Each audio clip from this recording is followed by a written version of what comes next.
কেমন আছো তোমরা সবাই? আশা করছি তোমরা সবাই খুব ভালো আছো, আমরাও খুব ভালো আছি। তো আগের পার্টে ঠিক যেমনটা দেখেছিলে আমার কাতুসোনার পুজো হচ্ছে। তো ব্রাহ্মণ মশাই বলেই দিয়েছিলেন যে সমস্ত পুজো কমপ্লিট করে শেষে গিয়ে তিনি হোমটা করবেন। তো সেরকমই তার কথা মতো লাস্টেই হোমটা করা হচ্ছে। হোমটা এত ভালো হয়েছে না, যেটা বলার কথা নয়। সমস্ত পুজো করা, ওনার হোম করা, সমস্ত কিছু ভীষণ ভালো। তো তাও তারপর কাকু হোমটা শেষ করে এখানে ওই আহুতি দিচ্ছেন, আর তারপরে যে হোমের টিপ পরানো হবে না, তারই ব্যবস্থা করা হচ্ছে ওটা।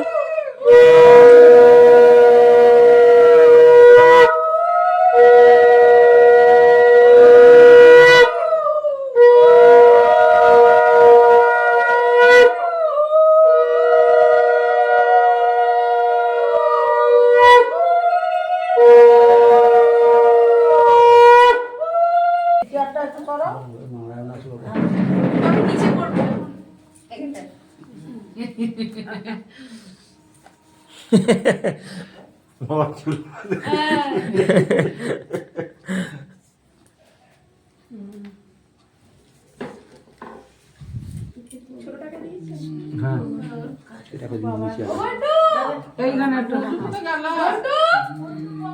ও টিপটা পড়ে না বাবা হবে টিপটা পড়ে আসো না হবে টিপটা পড়ে বাবা এসব পড়ে যাও না শোনা কাকু একটু কার দিদি ভাইকে দিই হ্যাঁ বাবা হ্যাঁ ভালো আছো তো হ্যাঁ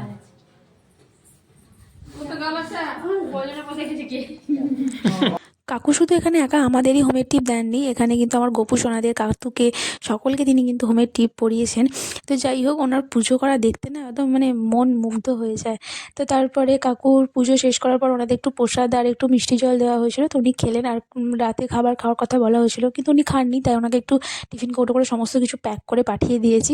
তো যাই হোক, কালকে আবার 10টার মধ্যে উনি চলে আসবেন বলে গেছেন। তো তারপরে এখানে সবাইকে প্রসাদ টোসাদ খাইয়ে দিয়ে তারপরে বসিয়ে দিয়েছি খাওয়াতে, কারণ অনেকটা রাত হয়ে গেছে। তো মাসিমণিরা, মেজমারা সবাই খাচ্ছে। আর এখানে দেখো মামা কি করছে, মামা কিন্তু লাস্টে গিয়ে লুচি ভাজার কাজটাও করছে। তো যাই হোক গে, তো মা এখানে লুচিগুলো বেলে দিচ্ছিল, কারণ তখন তো সব ভাজা হয়নি। আর আমি গেছিলাম ড্রেসটা চেঞ্জ করতে, কারণ অনেকক্ষণ ধরে শাড়ি পরে আছি, আর পারছি না। তো যাই হোক গে, তো মায়েরা এখানে গরম গরম লুচি ভেজে নিয়ে চলে এসছে, আর সবাই মিলে এখানে গোল হয়ে বসে খেতে শুরু করে দিচ্ছি, মা, ভাই, মামনি, দীপ সবাই মিলে। আজকের মেনুটাই তো তোমাদের সাথে শেয়ার করা হয়নি। তো চলো তোমাদেরকে বলি, আজকের মেনুতে ছিল লুচি, তার সাথে বেগুন ভাজা, তার সাথে কুমড়োর তরকারি, আর ছিল কাবলি ছোলা পনির একটা তরকারি, চাটনি, আর পাঁপড়, দই, মিষ্টি, অনেক কিছু। আর আমি তো কাঁচা লঙ্কা ছাড়া কিছু ভাবতে পারি না, তাই বড় একটা কাঁচা লঙ্কা নিয়ে বসে গেছি। তো যাই হোক, খাচ্ছি বটে, কিন্তু মনটা পড়েছে বাবার দিকে, কারণ হচ্ছে ট্রেন ক্যান্সেল আছে তার জন্য না। আর ট্রেনের এত গন্ডগোল যে 9টার ট্রেন প্রায় 2টা 2:30 নাগাদ নবগ্রামে ঢুকেছে। কোনো মানে হয় বলো? 2টা 2:30 সময় বাবা একা একা বাড়ি গেছে। তো যাই হোক, সাবধানে পৌঁছে গেছে, এটাই যা অনেক একটু টেনশন হচ্ছিলো। তবে ঠিক আছে, পৌঁছে গেছে যখন। আর তারপর কোনো ভিডিও বানানি, শুয়ে পড়েছিলাম, কারণ অনেকটা সকাল সকাল ব্রাহ্মণমশাই আসার কথা ছিল। তো উনি চলেও এসেছেন একদম ঠিকঠাক টাইমে। তো মামনি এখানে সমস্ত জোগাড় করে দিয়ে একটু কাজে গেছে, চলে আসবে বাট একটু দেরি হবে। আর মা ওদিকে সমস্ত রান্না বান্না করছে, কারণ ভাই আর বাবা দুজনে খাবার পাঠাবে ভাইকে দিয়ে। আর আমি এদিকে সমস্ত ঘরের কাজকর্ম কমপ্লিট করে স্নানটাকে সেরে নিয়েছিলাম, কারণ ব্রাহ্মণমশাই যদি তাড়াতাড়ি চলে আসে তাই আর কি।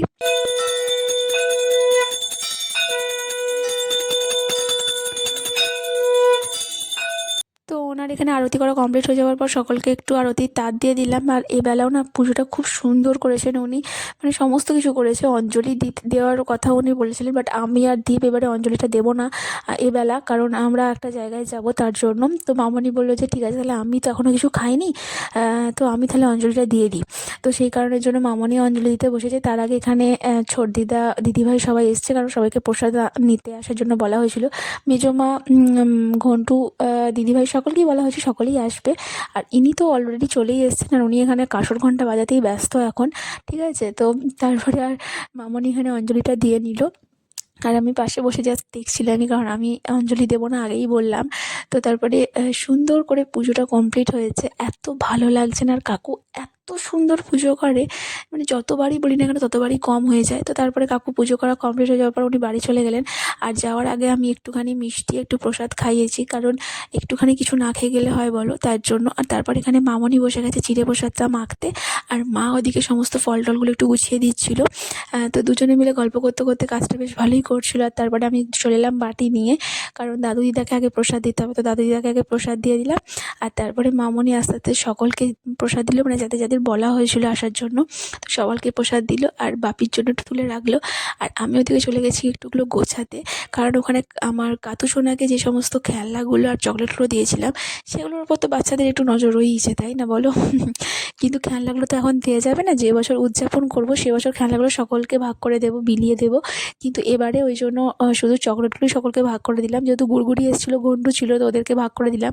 আর কিছু চকলেট রেখে দিয়েছিলাম, ঘুটুর জন্য পাঠিয়েছি, আর নন্টির জন্য কিছুটা রেখে দিয়েছিলাম। আর হ্যাঁ, সবশেষে একটা কথা বলি, বোনেরা আসতে পারেনি, সবাই এসছে, বাট ওরা আসতে পারেনি, ওদের একটু কাজের জন্য।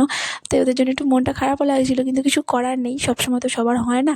তো ওরা এলে ভালোই লাগতো, বিশেষ করে ছোটোটা, যেহেতু সবাই থাকে তো ওরা মজা পায়। তো যাই হোক, তারপর প্রসাদ খেয়ে সবাই মিলে একটু রেস্ট নিচ্ছিলাম, আর তারপরে খাওয়া দাওয়া সেরে নিলাম, কারণ আমাদের একটা জায়গায় বেরোনোর আছে, বললাম আগেই। তো চলো মা কী কী রান্না করেছে তোমাদের বলি। মা করেছে ভাত, তার সাথে পোস্ত আর মাছের ঝাল, ডাল, বেগুন ভাজা, অনেক কিছু করেছে, উচ্ছে ভাজাও ছিল। তো এত ভালো খেয়েছি না, পোস্তটা দারুণ হয়েছে, দারুণ। তো মামনি তো প্রায় বাটি চেটেই খেয়ে নেবে, এরকম একটা ব্যাপার। তো তোমাদের ভিডিওটা কেমন লাগলো আমাকে জানিও, যদি ভালো লাগে প্লিজ লাইক করে দিও, শেয়ার করে দিও, চ্যানেলটাকে সাবস্ক্রাইব করতে একদম ভুলো না। আর কোথায় যাচ্ছি সেটা দেখতে হলে কিন্তু আমার চ্যানেলটাকে সাবস্ক্রাইব করতে হবে। দেখা হবে নেক্সট পার্টে, বাই।